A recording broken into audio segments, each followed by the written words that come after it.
Okay, so thanks for joining us for our fifth episode of Liberty in Europe. My name is Demelza Hayes, and my co-host is Andreas Cole.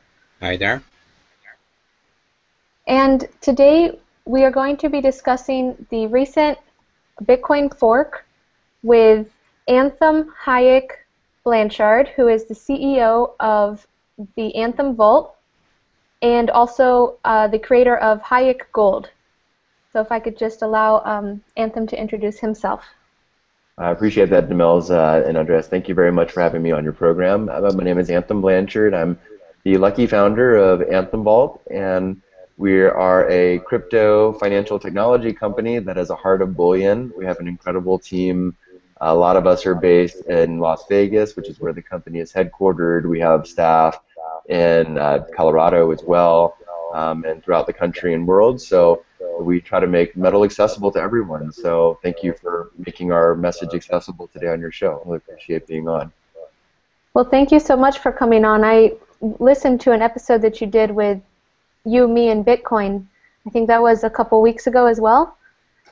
I think so. I think that might have, I'm sorry, we do so many interviews. It's been pretty frequent. I know at Follow the Coin, I think we had a nice interview in Bloomberg West about a week and a half ago. A pretty good interview there, and then I think International Business Times.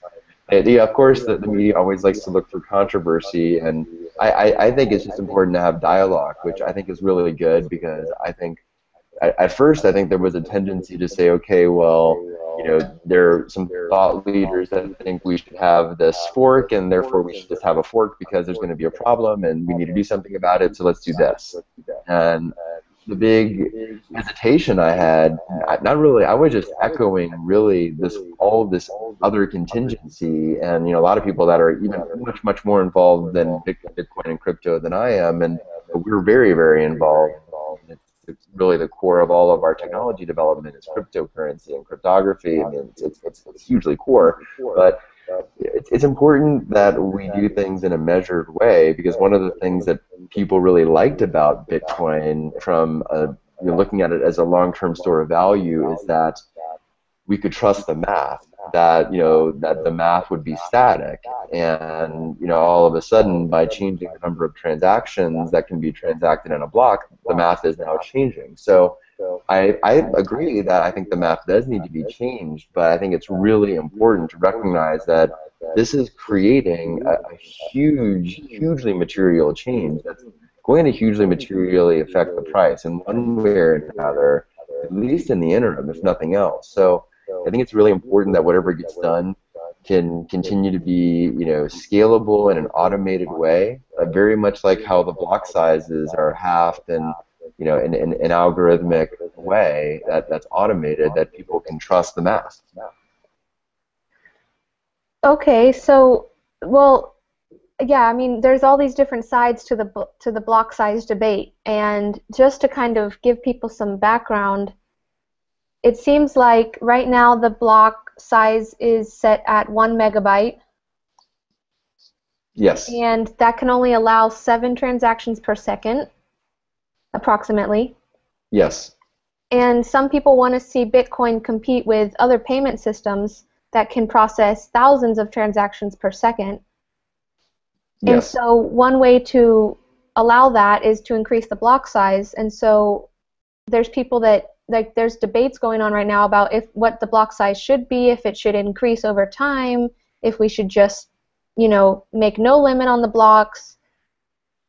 And the past couple weeks, there's been a huge controversy on the Bitcoin subreddit, and between Mike Hearn and Gavin Anderson, and then the core developers. So, I mean, whose side are you on? Are you on the, Hearn, let's, just jump the gun and, kind of force everybody to, try to, release the Bitcoin XT and get everyone on that block size, or stay with the old? Well, I mean, I was, and I am still an outspoken critic against the XT suggestion. I mean, that largely came because there was such a vehement outspoken kind of outcry from this community and other developers, which is really unusual.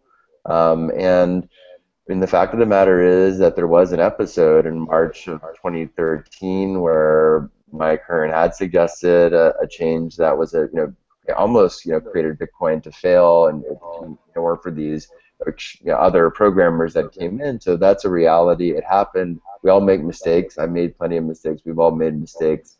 It just, when all of a sudden there was an outcry, because a lot of times, like even Gavin Anderson has pointed out in recent blogs, there hasn't always been a consensus. People said, okay, well, it makes sense. It was a change that person has expertise on. Let's make the change. In this case, it was something that's very, very critical as a fork, and all of a sudden it's just basically increasing capacity 700% all of a sudden. I mean, it's just we're gonna need other increases later down the line. I think that's what some of the newer proposals are basically attempting. I mean, I applaud Mike Hearn and Gavin for putting a proposal out there and getting the conversation started. And I think that's really important. I think it's good. We got impassion out there now, and now we have some other options that I think make more sense, in the sense that at least we're getting to more scalable ideas, because scarcity is a big reason that gives the profit incentive for miners to go and actually clear transactions. So I mean, it's fine to say, okay, Bitcoin can handle 7 to 10 transactions, but first we have to have, where's the demand, other than just spamming. And if we want to have prioritization of what a real payment is, I mean, that's kind of part of the intrinsic makeup of how Bitcoin is structured. So I mean, yeah, we need to scale, but I think we need to do it in a way where the miners are the core of the clearing, clearing the whole network in a decentralized way, that they're going to still be incentivized to clear the ledger and the blockchain. Sure, and there are several proposals, I believe. Ones I've heard of are BIP 100, 101, and 102. Can you explain basically what the differences between them are and which one you advocate for? Yeah, I mean, I frankly don't know all of the nuances yet of 100, 101, and 102.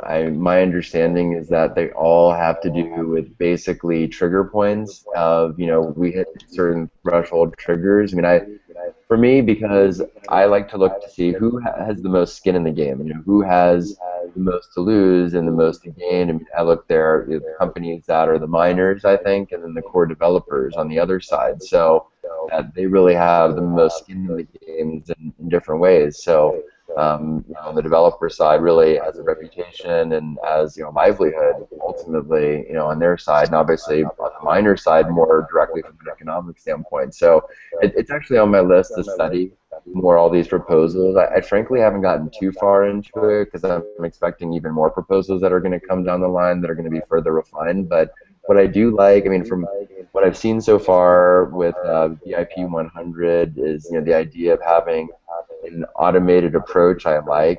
I think one of the proposals had, and I can't remember if it was 100, 101, or 102, had like a 32 megabyte threshold, I believe, on block limit, which I didn't really understand. I mean, I saw that the justification there was to have some sort of governor ultimately as just a fail-safe in case there was some kind of critical or near-critical flaw in the code, I guess. But it just seemed like anytime we have this kind of block size limitation, it's going to continuously create the same issue over and over again. So I think of any of whatever proposal gets adopted by the miners, my guess, and by the nodes and the core programmers, is really going to be a proposal that has the kind of automated, we trust in math that the same halving of the blocks has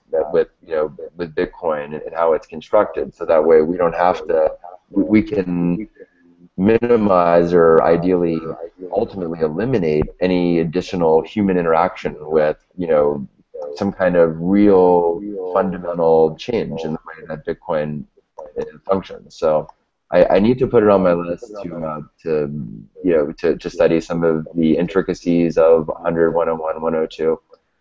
But I think, let's see what else comes down. I mean, this has been very, very fluid. I mean, just like less than 2 weeks ago, people were talking about XT. Now we've got 3 other proposals people are talking about. So this is good. I think this is what I'm encouraged. This is what I was hoping to see when speaking up. When I did, pretty publicly on the subject, was to see some choices come down and people really start giving this debate some real critical thought. And sometimes it takes resistance and constraints to really find value and really ultimately evolve this model. So it's exciting. It's exciting to see how this experiment, this free market, decentralized cryptocurrency experiment continues to evolve itself. So it's fun for a digital currency junkie like myself. So it's been a fascinating interest of mine since 2002 and joining goldmoney.com back then and helping to really evolve and inform their core strategy and development strategy. So it's been fun to watch Gold Money evolve and succeed, and it's been fun to watch Anthem Vault evolve and succeed, and Bitcoin evolve and succeed, and and ultimately really trying to encourage the regulators out there and just all of the interests out there. I mean, I'm encouraged how the financial institutions have really embraced blockchain, because we're all in this together. Ultimately, we know we have massive systemic financial issues, and all Austrians know that, with the central banking, fractional reserve, central banking structure we have globally. We see it front and center the last couple of weeks, certainly. We've been pretty vocal on it. We were on Fox Business Network Friday, the 21st, I believe it was, right when markets really started really diving, and I think it really, really drives home the point of this is why we need crypto. This is why we need Bitcoin and we need other cryptocurrencies. And I think ultimately we need metal crypto. I think we need to take all of the assets we have today and property. Obviously, people talked about that quite a bit. All these applications that we need to evolve to this new, better way of recording things, transacting things, and ultimately, it's just a matter of time before all of the regulatory impediments and hurdles end up becoming overcome anyway. So better to let companies innovate to the maximum now, and it'll minimize any potential public distress and fallout that will come from ultimate, systemic failures. So, and I think those are the realities. So the quicker we can stomach those realities, the faster we can run toward solutions. So. Sure. I agree with you that we need several cryptos, but hypothetically, one could imagine that a significant enough divide in the Bitcoin community, a split, a big fork, might make people lose confidence in Bitcoin and switch over to another altcoin, which might become the mainstream coin. And this kind of volatility some people might characterize as a weakness of crypto. They might see it as a reason why adopting a blockchain technology might not be exactly a long-term plan right now. How would you respond to this kind of criticism? Yeah, I think it's fair. I think it's valid. We have to take it for what it is. I think that if we do see real chasm in the Bitcoin community, that I'd agree. I think it will hurt the price of Bitcoin, because from just a branding standpoint, a goodwill standpoint, I think it will hurt. But I think market forces are going to take over, and you're going to see an overwhelming consensus once you see the miners and the core programmers coalesce on either ends of the axes. I think you're going to see everything else fall into place with the nodes. But I do think, Andreas, you bring up an excellent point, and I mean we've always thought at Anthem Vault of Bitcoin and crypto as just all these series of ledgers, and really for us it's about what is there going to be a way that we can have a ledger that we can point to in the public, and how can we have that ledger be created as inexpensively as possible? while still, feeling pretty comfortable that the network is going to function, so our clients could actually receive gold payments. This was gold token payments, ultimately, crypto assets, so which we now have turned off because of this recent FinCEN ruling. So we're waiting until we basically have more licensing in place to do this this element of it, until we get more guidance also on structure. So we just like to be really conservative. So learn the lessons of a lot of digital gold currency companies of yore that didn't follow U.S. regulations and thumbed their nose, like eGold and eBullion and Liberty Dollar, and they're unfortunate examples. I don't agree idealistically with a lot of the regulations, but I understand very, very firmly that you have to take financial regulations, specifically Schofield law, when you deal with financial services, is a no-go. The Patriot Act is about one of the most serious of all the regulatory acts, and you have to comply. That said, I really applaud the Treasury Department and FinCEN for allowing at least some windows for innovation, and I just think it's really important, outlets like yours getting the word out that our livelihoods, our children's livelihoods, rely on innovation and evolving our financial systems. Like my middle namesake Hayek said to my father in an interview in 1984, you can Google it, that money hasn't evolved in hundreds of years. So we've had these pillars of humanity, like law and language, that have been allowed to evolve, but money has not. And really structurally, since the advent of central banking, modern advent really with the Riksbank and Sweden, and structurally, digitally, sure, clearing has happened faster through central mechanisms, and central mechanisms have gotten more sophisticated. FedWire system, the SWIFT system, other payment systems globally, but they're all still centrally clearing mechanisms. So really, until crypto and Bitcoin, roughly 7 years ago, that we really hadn't seen any kind of decentralized clearing mechanism that could really be automated. I mean, you had Hawala networks, for example, in the Middle East and parts of Africa specifically that were popular, or CHIT system, which is kind of a form of that. It's kind of similar system with Knights Templar, but still, really to be able to have the economies of scale to be so low that you could have real, almost anyone basically, right, have their own currency, cryptocurrency, right, and clearing mechanism, because you could just plug and play into this decentralized, massive, decentralized network. I mean, this is massive, massive, massive. So, we're 7 years into the experiment. I think it's important for everyone to keep passionate about it, and that we really, just continue to move forward as a community, and just all really band together and try to really voice that we have to make sure we're really, really thoughtful about how regulation gets implemented, and we're really, really thoughtful about, what that implications are for our future. So talking more about Hayek gold, basically it was 1 Hayek for 1 gram of gold?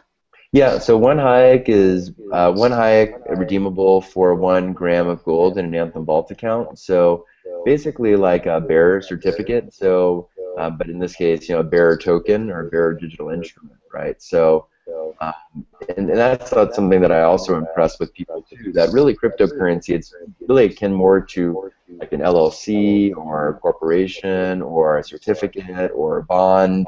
It's a new kind of vehicle. I mean, it obviously has very special properties because it's the network and the vehicle, and also the payment token all in one. Ultimately, all in this network, kind of tied in together. But ultimately, it's just a new advancement of vehicle. So I think explaining cryptocurrency to laymen, it's always really important to talk about application. So I think that's where people say, oh yeah, like I understand what a bearer bond is, I understand what a bearer certificate is, I understand what peer-to-peer is. Like if I give someone cash, it's peer-to-peer, right? So it's like there doesn't take any centralized clearing mechanism to clear the payment. So that's, and we see it all the time. We see it all the time in new emerging technologies where the real advocates love the technology and this love the fundamentals, but ultimately greater adoption relies on application because people just want to see this is cheaper, faster, better, safer, for me. So like that's why I'll use them. I don't really care how it works. Like email, right? Or like how does this, Google Hangout work out right now? Well, I don't really know. I kind of barely, not really, but it's working, right? And so that's the beauty of technology at its best, I think, when it's simplest, most refined. So Yeah, and then how would Hayek Gold, what are the benefits of using Hayek Gold instead of, say, for example, coloring a Bitcoin? This is, yeah.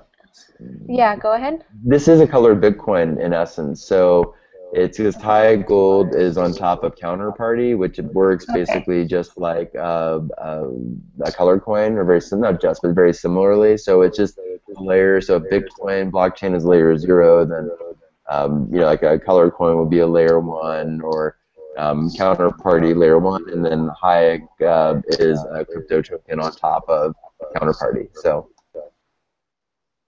So what are you doing for proof of reserves? So for proof of reserves, right now we have all of that just maintained centrally at the moment. That's something that we have a bar list that we update as metal comes in and out of the vault. So I do want to eventually tie to blockchain. It's something that we have aspirations to do. I originally had been a little reluctant to do it because I thought that it might tie us into money service business realm a little bit faster potentially. Now that point might be, I'm a little bit less concerned about it.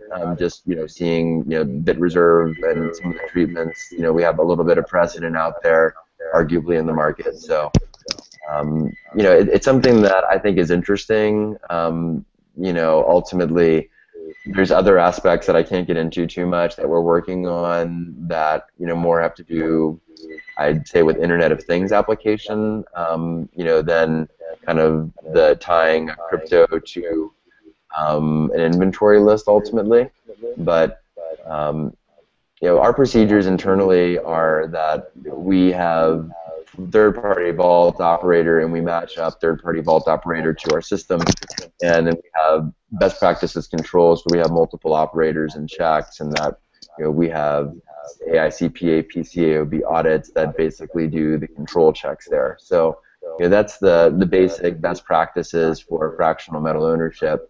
But I think that the applications for crypto for authentication are very, very intriguing, and I don't want to let too many cats out the bag quite yet. But we're very keen and are looking very heavily into all sorts of different crypto verification applications. So I think it's a neat application, proof of custody, onto crypto.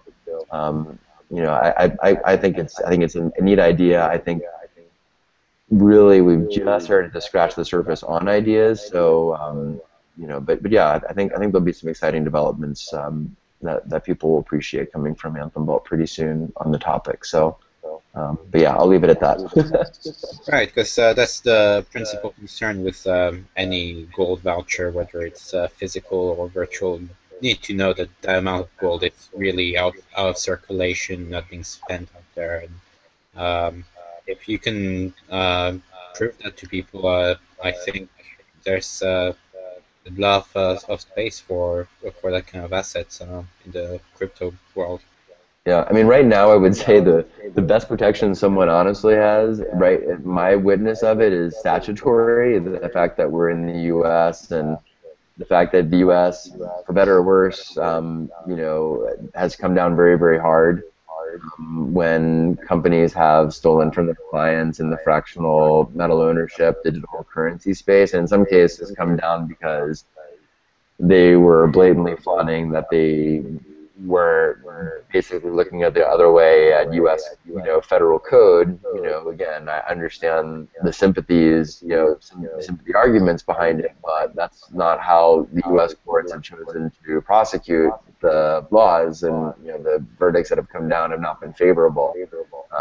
When people have tried to go against U.S. federal code, specifically in any of the realms of financial services, anything that touches Treasury, basically. So, that's just fact. Again, given some of the examples of some of the graveyard of names of proprietors that didn't respect those unfortunate facts, rightly or wrongly, it's just the reality. So I think people can rest assured that if we are stealing, that we are in a place, in a jurisdiction that has had a very almost zero tolerance policy toward any kind of impropriety.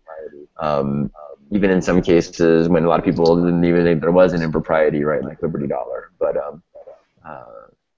that's arguable, I think. So, but yeah, I think what's important is dealing with people that understand the regulatory landscape and respect it. That's been my experience in fintech, being in the industry since September of '02 with Goldman. They were an offshore money service business. They still are.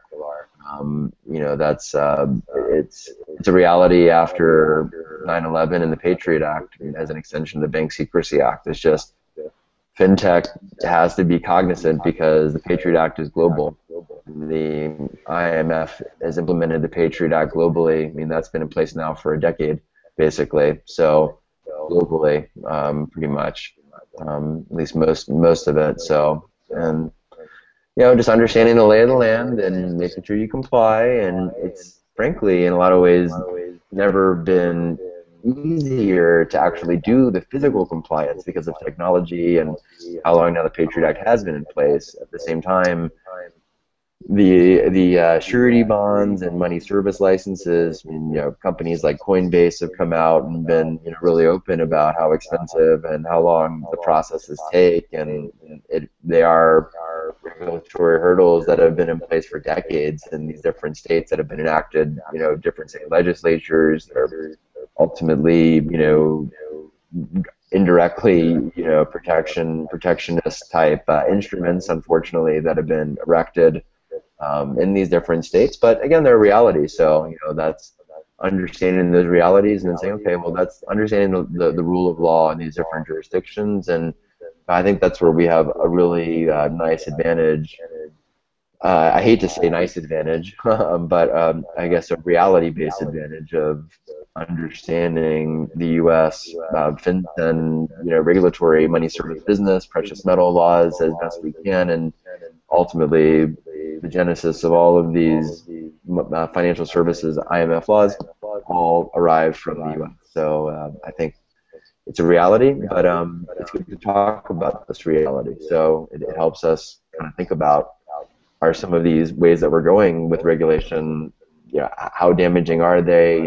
How can the two coexist? How can the government feel like, well, we can feel like we, kind of have a sense of control, but at the same time, that, just like the internet, completely destroyed the music industry, which, I think we all saw what happened there. I think we're seeing the very early innings of money and banking and financial services, and you see Wall Street reacting very strongly. You see all the Fed member banks practically at this point have innovations, development labs, VC arms, different, or all of them in some cases, that are all going into blockchain.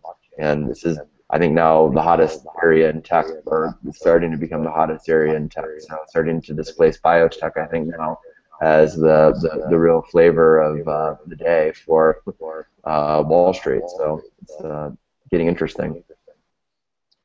So, okay, just to change the topic a little bit, I heard in one of your interviews that you were discussing how if you like something and the price goes down, it's just a good time to buy it. So, I mean, you mentioned that gold had been up at $1,900 an ounce, and that Bitcoin had been up higher. And how can you determine that these are really warranted increases in the value of a commodity as compared to a malinvestment caused by fractional reserve banking. Because, for example, Dr. Block at Loyola University, Dr. Walter Block, he thinks that Bitcoin is a malinvestment. There's a lot of people that think that Bitcoin gold is still overvalued, because, and they basically say that it's a commodity boom caused by fractional reserve printing. So, how do you determine that gold or Bitcoin is accurately priced? So I think it's important to differentiate firstly between Bitcoin and gold. So Bitcoin has been around for 7 years. Gold has been around since supernovas of stars, right? So colliding and landing onto Earth in different ways. So the two are very different. Gold has been a store of value since in recorded antiquity. Humans have always ascribed some value to gold. So Bitcoin is something very new. It's ultimately a vehicle, a very sophisticated one. It's not. You can't consider it a long-term store of value because it hasn't been around long-term. So I think Professor Block is very correct in calling it what it is. It's a speculative investment at best. And you see the price action has reacted that way over the last 7 years, to be expected. So I do think that it's the ultimate fail-safe and ultimate trapeze, and that the more staunch that governments get and central banks, as vehicles of governments, become, that is something that I think will protect against that scenario, because it'll ultimately make Bitcoin and other cryptocurrencies that much more valuable, because it'll be like the ultimate contraband, to get this, decentralized crypto. And the more decentralized, anonymous the crypto is, the more valuable it'll become. So the Pandora's box has already been open, and the cat's out the bag. In terms of pricing, why are things priced the way they are? Yeah, I would argue that the reason that Bitcoin has been as price volatile as it has been, and is in demand, is because we have a central banking structure in place. And yeah, the prices of everything in the world are all predicated on central bank activity at this point, because every single fiat currency in the world is majority backed by U.S. dollars, U.S. dollar treasuries, U.S. dollar agencies, Freddie Frannie mortgages, for example, and corporate debt that are denominated in dollars, and in some cases, other sovereign debt that are denominated in dollars, because their currencies aren't considered good enough for the bond market, or other U.S. corporations that are AAA rated as debt. So keep in mind, anytime one has a debt or a debt instrument denominated in dollars, it creates demand for the dollars when the debt comes due. So the world has a one world currency already, and I think that's one of the most forgotten things, is that when you really boil down all the reserves, it all comes down to dollars. And even euros are majority dollars, so and dollar denominated instruments. So yen, look at the yuan right now with unwinding over $1 trillion worth of treasuries. So that's what's really important. So in terms of gold reacting, gold has been interesting to me, because it typically will react in one of two environments. One is traditional real negative interest rates, which it actually hasn't been correlated to very much in the last 5 years. And the other is credit risk, increased credit risk or decreased credit risk. And that is what is seemingly gold has been reacting to more and more, because we've had real negative interest rates or decelerating interest rates now for 6 years, and gold has underperformed. And that's been a real head scratcher for me, because there has been a really high correlation going back 50 years, for example. So why is this? Well, I now look at it and say, well, in 2008 you had a complete bailout of the global financial fiat fractional reserve central banking system, and so the market basically ceased to exist, and you basically now you have to speculate, because the money is so cheap, artificially cheap. Basically, in some ways, it's showing an artificially strong currency, even with the currency being printed to the tune of trillions and trillions of dollars, with all of these, QEs, money prints, and so, that's the reality. So it's a crazy reality, and that's why you see Wall Street, and that's where you see the places that can most levered take advantage of this crazy artificial interest rate and go into these speculative investments, because the assumption is that, well, the market can't fail, the banking system can't fail, because in 2008 the Federal Reserve and the central banks of the world didn't allow it to fail. Therefore, we need to milk the cows as hard as possible, pardon the expression, but we need to basically take as much out as we can of every single investment that we create out there, and try to build it up and bolster it up as much as we can to milk as much out of it, because that's how the game is structured now, because it's all about, we're going to get bailed out. So it's like, how much excitement and exuberance can we create as investment banks or as a bank of any sort or financial? I mean, that's the nature. I mean, you read like Manias, Panics, and Crashes, Charles Kindleberg. You read, these famous, history, the cycles, and you see what happened in most recently in 2008 and how much is online and been covered. It's very predictable. So, it's very predictable once you study. Well, I mean, for investing, like my aunt and I, we discuss different books, and every week we discuss different ways to kind of protect our investments. And one thing that she was mentioning was, if an asset's growing faster than GDP, then that could be a signal that it's a bubble. How would you agree with that, or is that just a wives' tale, or what? That's interesting. That makes sense as a metric for. I mean, that would make sense as debt, I guess, right? So I mean, debt metrics have gone up a lot faster than GDP. So bonds. I would say specifically. I mean, I think you have to be careful when it comes to treasuries, because of the U.S. dollar's continued position as world's reserve currency. I mean, that's where it causes a lot of perversion from like what we would typically think of as like a more traditional economics, where we would have like gold standard, or we would have competing national currencies as alternate reserve currencies, but that's not our reality. So that's important to always keep into context what the upside down world of the dollar, fiat, being the world's reserve currency. So going back a little bit, what a lot of people are worried about right now is adoption of Bitcoin and cryptocurrency in general. I mean, the whole reason we're having this whole block size debate is because we're planning for there to be a lot more adoption, a lot more use to the network. If we only kept the amount of users of Bitcoin the same right now, we wouldn't need a bigger block size. The current block size is even too big for the current amount of users. So what do you think is limiting adoption? And, what do you think we can do about that? Well, that's one of the reasons why I think it's important to keep the price up, because people ultimately like when prices go up, right? It makes us feel good, right? We say it's really easy to make investors happy. You just have to keep the graph going from the lower left-hand side of the axis to the upper right-hand side of the axis, and as incremental as you can, people are happy.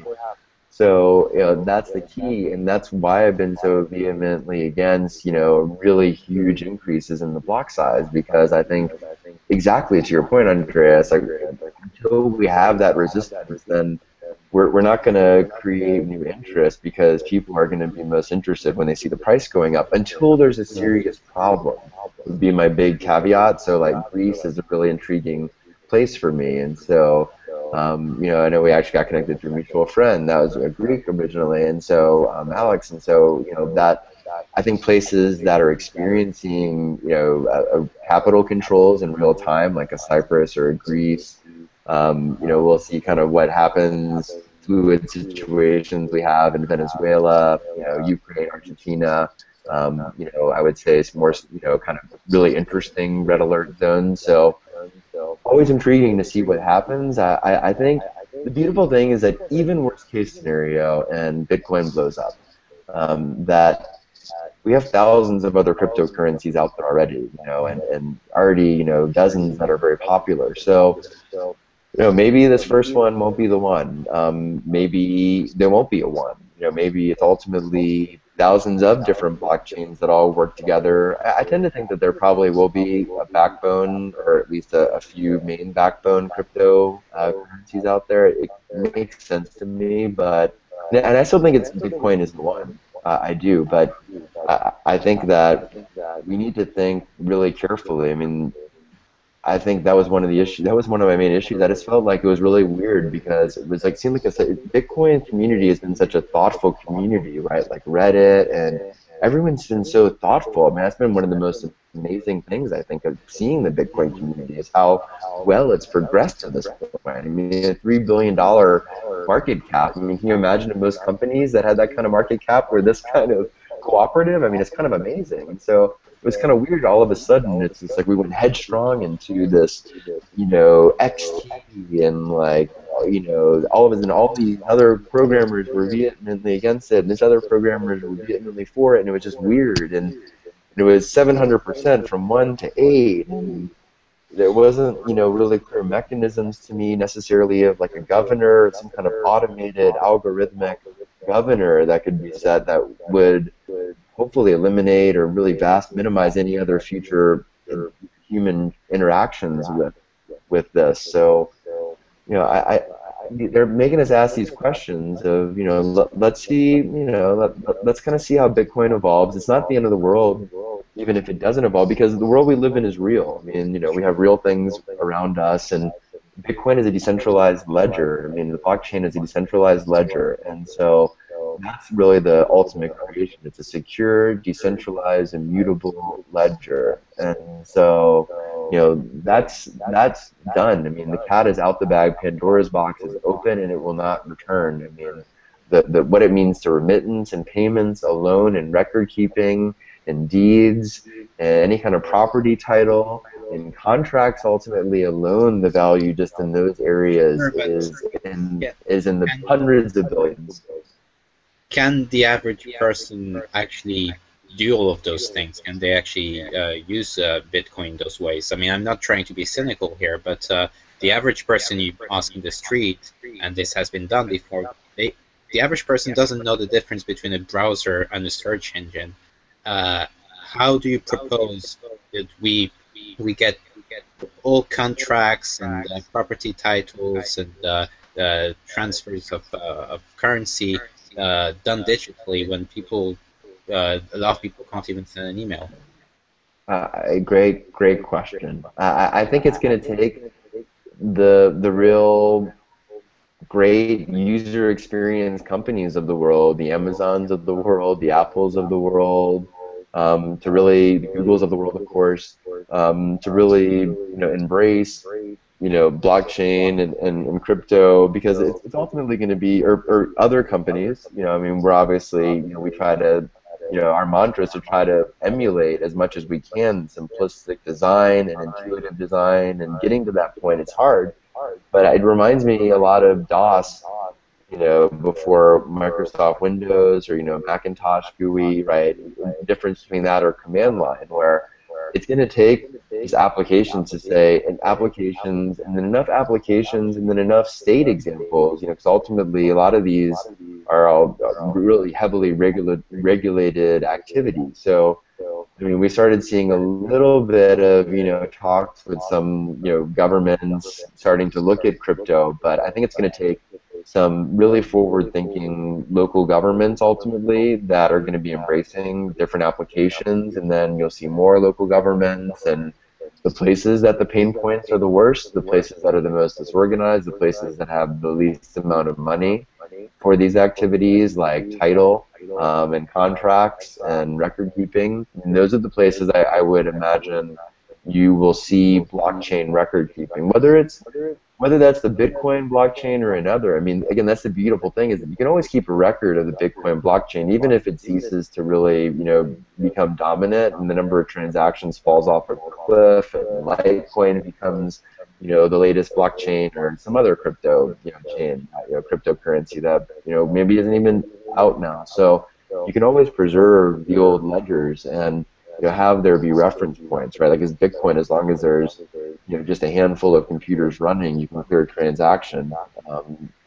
as long as I guess a high enough miner fee, right? Technically, in theory. So I think it's important to take a step back and think about the function really. And yeah, I mean, we need to focus on the application and really what this can do, but then like what does it look like to the user, and then how do you get to that point? So these are great questions. They're really, really good questions, I think, in my humble opinion. Great. And also, do you have something? No, I think that's about our the whole interview. That's been about an hour. Thank you. And we really wanted to thank Anthem for coming on the show and for discussing the fork and other topics, Anthem Vault and Hayek Gold, and we hope to see Hayek Gold being traded again soon.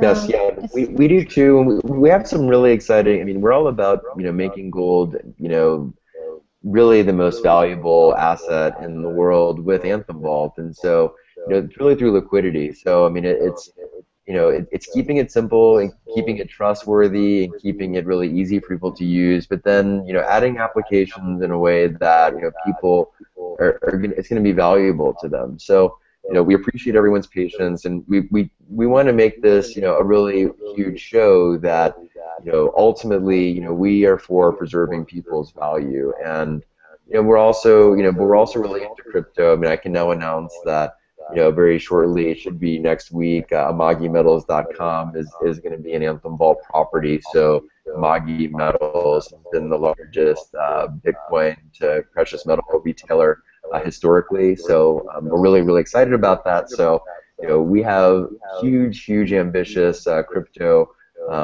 development going on in real time, and still, it's just one of those things that we understand the realities of dealing with U.S. Treasury and FinCEN because we've been in FinTech for a decade plus. So it's a pleasure to be on your show, Demelza and Andreas. Thank you very much for having me, and I really appreciate it. So thank you.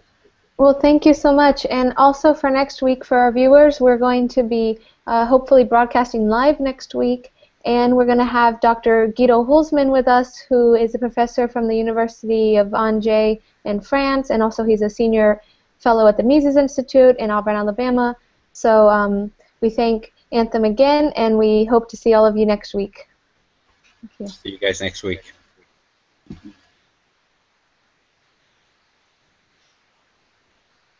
Very clear. The past couple weeks, there's been a huge controversy on the Bitcoin subreddit, and between Mike Hearn and Gavin Anderson, and then the core developers. So, I mean, whose side are you on? Are you on the Hearn, let's just jump the gun and kind of force everybody to try to release the Bitcoin XT and get everyone on that block size, or stay with the old? Well, I mean, I was and I am still an outspoken critic against the XT suggestion. I mean, that largely came because there was such a vehement, outspoken kind of outcry from this community and other developers, which is really unusual. And the fact of the matter is that there was an episode in March of 2013 where Mike Hearn had suggested a change that was almost created Bitcoin to fail, and it weren't for these other programmers that came in. So that's a reality. It happened. We all make mistakes. I made plenty of mistakes. We've all made mistakes. It just, when all of a sudden there was an outcry, because a lot of times, like even Gavin Anderson has pointed out in recent blogs, there hasn't always been a consensus. People said, okay, well, it makes sense. It was a change. I think the math does need to be changed, but I think it's really important to recognize that this is creating a hugely material change that's going to hugely materially affect the price in one way or another, at least in the interim, if nothing else. So I think it's really important that whatever gets done can continue to be, scalable in an automated way, very much like how the block sizes are halved in an algorithmic way that's automated, that people can trust the math. Okay, so, well, yeah, I mean, there's all these different sides to the block size debate, and just to kind of give people some background, it seems like right now the block size is set at 1 megabyte. Yes. And that can only allow 7 transactions per second, approximately. Yes. And some people want to see Bitcoin compete with other payment systems that can process thousands of transactions per second. And Yes. so one way to allow that is to increase the block size. And so there's people that, like, there's debates going on right now about what the block size should be, if it should increase over time, if we should just, make no limit on the blocks. And okay, so thanks for joining us for our 5th episode of Liberty in Europe. My name is Demelza Hayes, and my co-host is Andreas Cole. Hi there. And today we are going to be discussing the recent Bitcoin fork with Anthem Hayek Blanchard, who is the CEO of the Anthem Vault, and also the creator of Hayek Gold. So if I could just allow Anthem to introduce himself. I appreciate that, Demelza and Andreas. Thank you very much for having me on your program. My name is Anthem Blanchard. I'm the lucky founder of Anthem Vault, and we are a crypto financial technology company that has a heart of bullion. We have an incredible team. A lot of us are based in Las Vegas, which is where the company is headquartered. We have staff in Colorado as well, and throughout the country and world. So we try to make metal accessible to everyone. So thank you for making our message accessible today on your show. I really appreciate being on. Well, thank you so much for coming on. I listened to an episode that you did with You, Me, and Bitcoin. I think that was a couple weeks ago as well. I think so. I think that might have. I'm sorry. We do so many interviews. It's been pretty frequent. I know at Follow the Coin. I think we had a nice interview in Bloomberg West about a week and a half ago. A pretty good interview there, and then I think International Business Times.